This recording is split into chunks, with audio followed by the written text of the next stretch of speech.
Hi, my name is Rosemary Bennett. I'm a senior of communications and a student content creator for marketing and communications department at PLU, and I use she, her pronouns.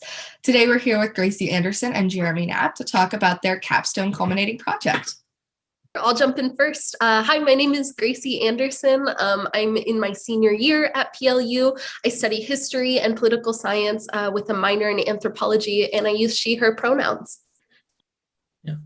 Hi, my name is Jeremy. I'm also a senior at PLU, studying political science with a minor in philosophy, and I use he, him pronouns. Awesome. So can I have you guys start off by summarizing a little bit of your PLU experience? Sure. Yeah, I can jump in. So when I started at PLU as a first year, I was living in the dorms and I joined ASPLU. I was in ASPLU all 4 years of my time at PLU, but I also did a number of other activities like RHC. I did some work with PACE, our peer education group on campus, kind of jumped around and did a lot of things. But this year, I actually just finished my term as ASPLU president. Yeah, and Gracie's story is much more exciting than mine. I lived on campus for the first couple years, studied away at Oxford for a little bit in my second year. While I was on campus, living in the dorms, I was part of RHC. Last year, I was a part of Loop Vote, and then shifted into the legislative internship at the last half and kind of just stayed with politics and kind of off-campus jobs since then. Awesome. So sure, yeah. So we're looking at specifically what challenges queer folks face when they're running for office. And, this kind of was inspired because first off, Gracie and I are both queer. So we're obviously very interested in this subject. We both worked in politics. I think personally, the work I've done on campaigns just kind of made me start questioning, like, what are the obstacles that specifically queer people are facing that maybe I'm not seeing every day while I'm working for a straight candidate. And kind of just like translating to like meeting some of the people that have been elected who are queer. I just really wanted to hear more from them about their experience. Awesome. So can I have you share a little bit what it was like collaborating with lawmakers for your project? Yeah, so I'm a history major as well as a political science major, but I'm a history major. So I came into this project with more of a history mindset, I would say. And I think that's why Jeremy and I made a perfect pair for this project. So as we went to interview these lawmakers, who I'm less familiar with than Jeremy, it was definitely a fascinating experience and also, for the most part, a really welcoming and smooth process. We were really grateful to have some of their time during session when they're super busy. But, we were on lots of calendars for about 15 minutes and we ended up talking for 20 or 30 almost every single time. So the lawmakers we talked to were really gracious with their time as well as the two candidates we interviewed. And we were really appreciative of that. I think one thing to keep in mind as we share our research and that we kept in mind as we were writing our analysis is we are talking to elected officials or politicians or candidates, whatever words you want to use to describe them. And just like anyone, you choose what you're going to present and what you're going to share. And I think whenever you're doing a process like this, whenever you're interviewing anyone, that's important to keep in mind, but it's especially important to keep in mind when you're talking to folks who work in the political sphere. And what are some of the historic inspirations and influences on your work? So I really like to study queer history, especially in the 20th century. And I think the historical underpinnings for our research really begin before the Stonewall riots, when we look at the homophile movement in the 1950s and 60s. And what's important about the kind of arc that we're tracing out for the purposes of this project is that there have been a lot of shifts on how queer people do their activism, how they participate in politics and what that looks like.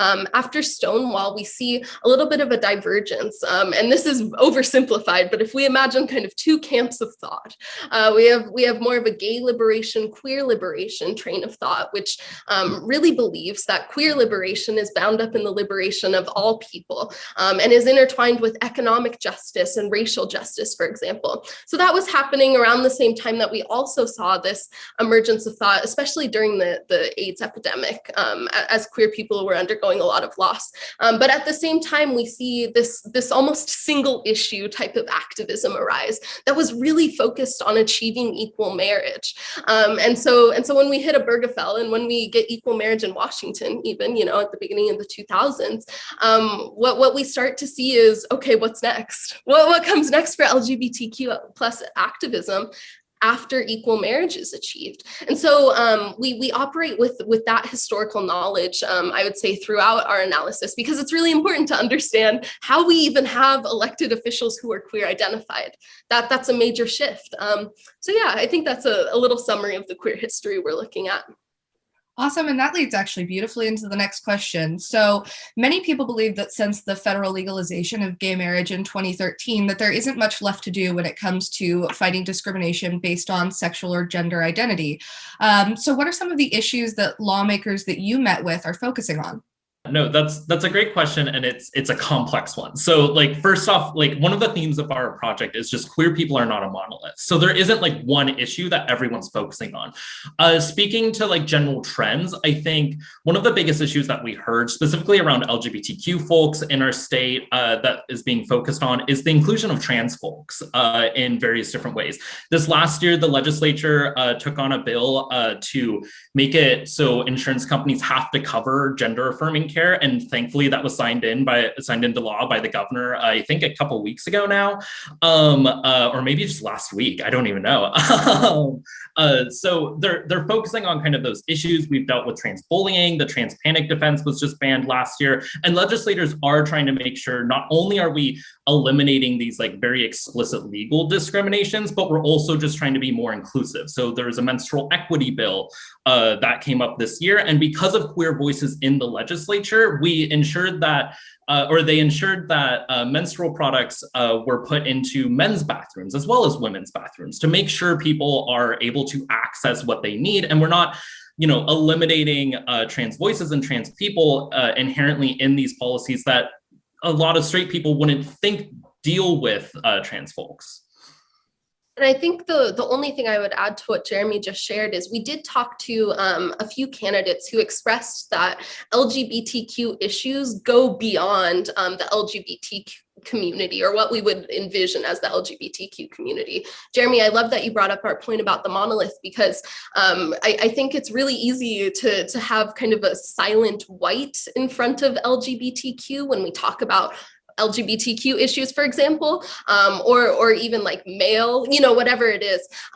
Because I think a good example is we talked to folks who are like racial justice and lessening police brutality, eliminating police brutality. Those are important LGBTQ issues, for example. Economic justice, access to jobs and housing and good schools. Those are also queer issues. So that was definitely an interesting element of what we talked about. There was a lot of focus on making sure trans folks are centered in these conversations, but also what does that mean for all of the issues that are encompassed in the queer community? And what are some of the challenges that you have both personally experienced within your research studying a topic that's so affected by social attitudes towards the LGBT community and queer spaces?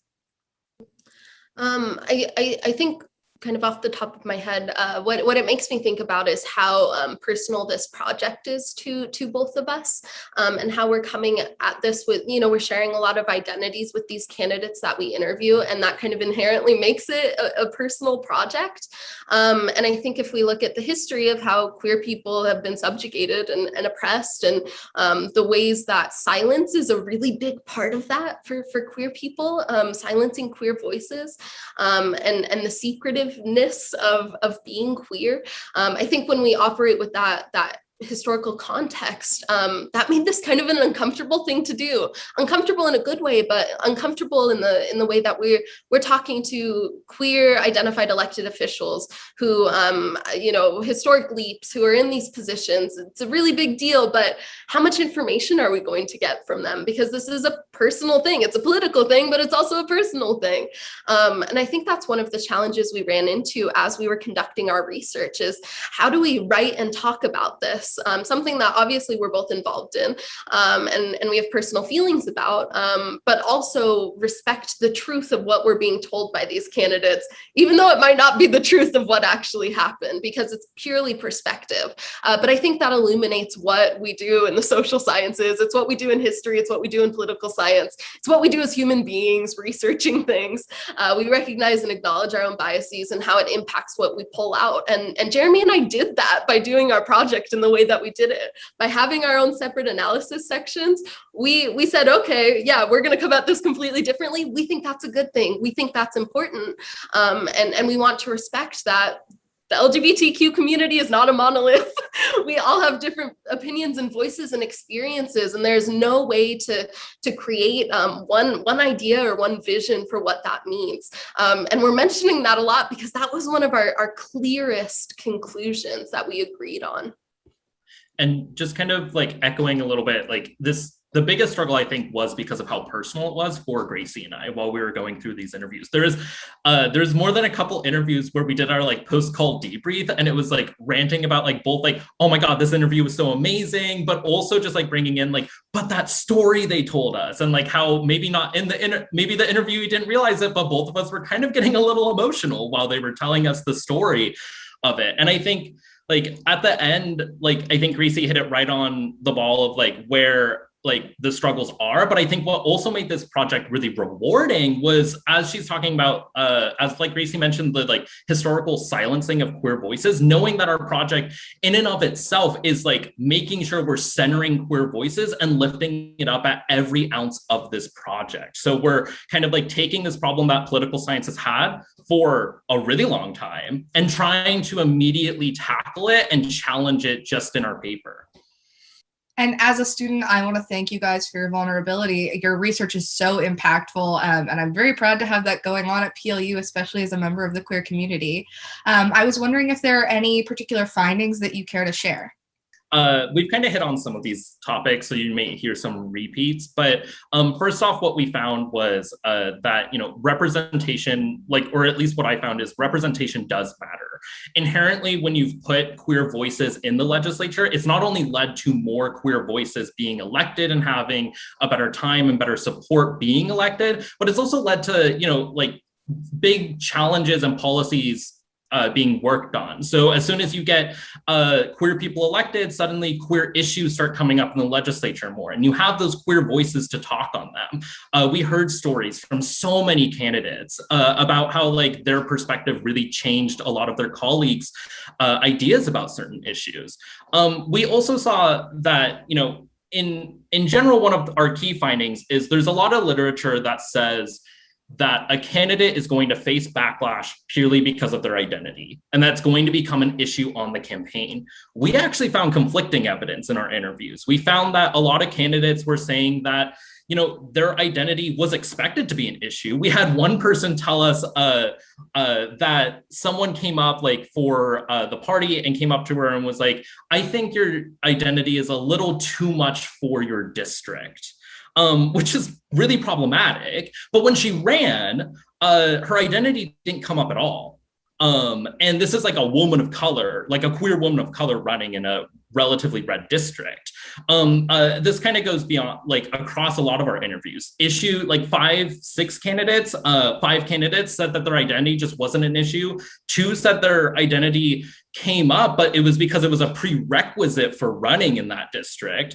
And one person told us that he did experience attacks because of his identity, but honestly felt like the critiques would have been something else if he wasn't gay. So it wasn't like a net bad for him. So we didn't necessarily find the negative effects that the literature says. And finally, like I said earlier, there's just assumptions that are made. When you say that you're queer, they kind of assume that voters are going to think a certain way. Groups are thinking a certain way.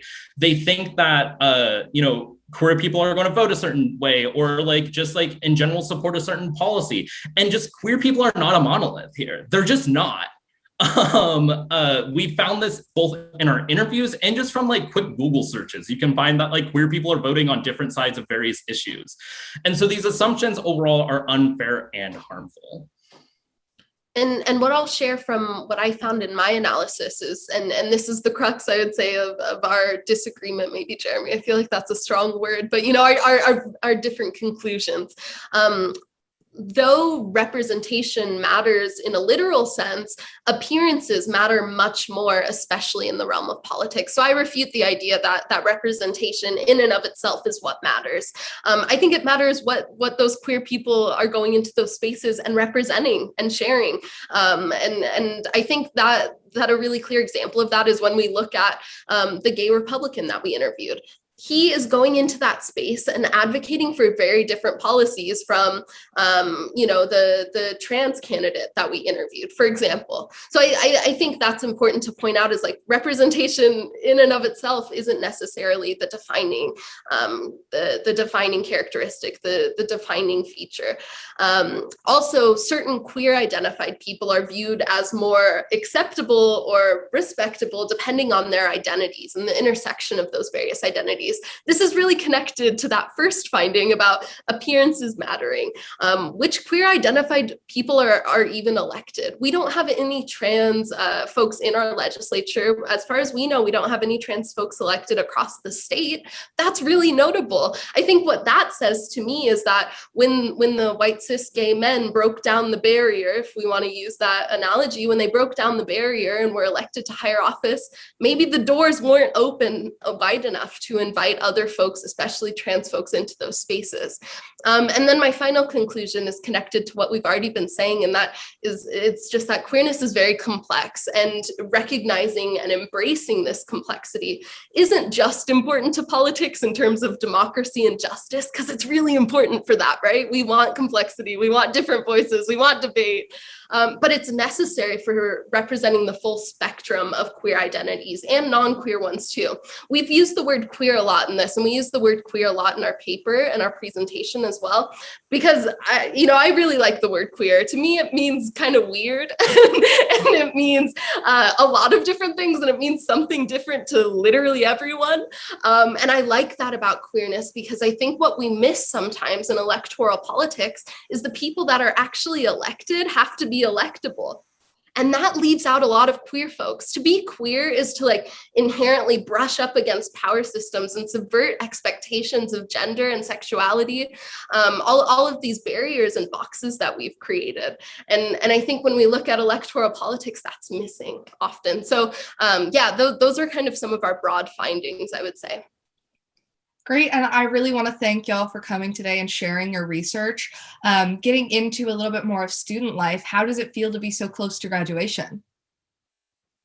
No, it feels really weird. I speaking from my perspective, I'm going to be the first in my family to graduate if everything goes well. And so it's just a weird feeling that the last 4 years is about to mean something. And all the years before that got me here. So it's just a really weird feeling. I'm really grateful for all the support that I've gotten from friends and family, especially from professors though too. Professor Artime and Professor Gerzo have been amazing in my experience at PLU and the political science department as a whole. So it's been a really great experience, and it's so weird that it's about to end. It just doesn't feel like it's about to end. Yeah, Jeremy and I were we need to figure out a way to celebrate or something, because we're gonna log out of our presentation and be okay, cool, that was the summation of our undergraduate experience. Yeah, I'm doing the plus year, so I'm going to be sticking around at PLU another year, which I'm so grateful for, because I think it'll feel like some more real closures happening, that I'll be able to step on campus and then step off campus for a final time and kind of know that it's the last time.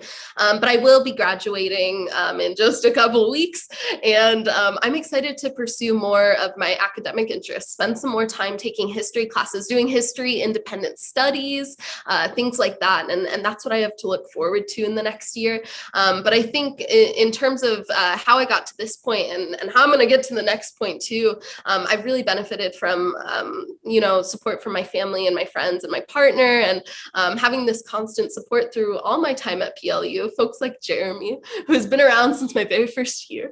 Having those folks around has been really helpful. And then I really found my love for history and how to apply social justice to the study and the practice of history from Beth Craig. And I'm so sad for all the first year students and the future PLU students who won't be able to take a class with her, because she has been one of the most wonderful people that I've met through PLU, and one of my biggest supports. But our history and political science departments are awesome, and there are some awesome folks who work in them, and I'm just grateful that PLU has the best faculty around and the best people to engage and interact with and question things with together. I also do just want to add in that I think it was one of the best ways to end senior year and like end capstone was to be able to work with your best friend on a capstone. And I thought that was like honestly one of the peak parts of this entire experience. Like beyond the cool interviews with the amazing elected officials, just being able to work with Gracie and like having like my best friend like be the main research partner has been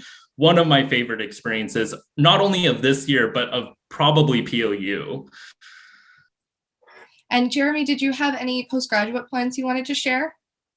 I think my biggest postgraduate plan is I am getting outside of my house and going on some hikes. I got that second dose and I'm ready. I also am, I've already got a job through July working for Senator Elias. So I'm excited for that and hopeful for other opportunities to keep working in politics and the legislature.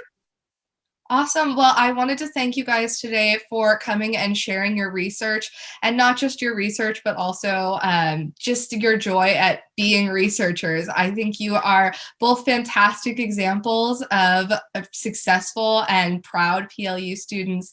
And I wanted to share just a thank you from everyone for the importance of your work. Thank you, Rosemary. It's been so fun to chat with you and go through this whole process. You are a joy.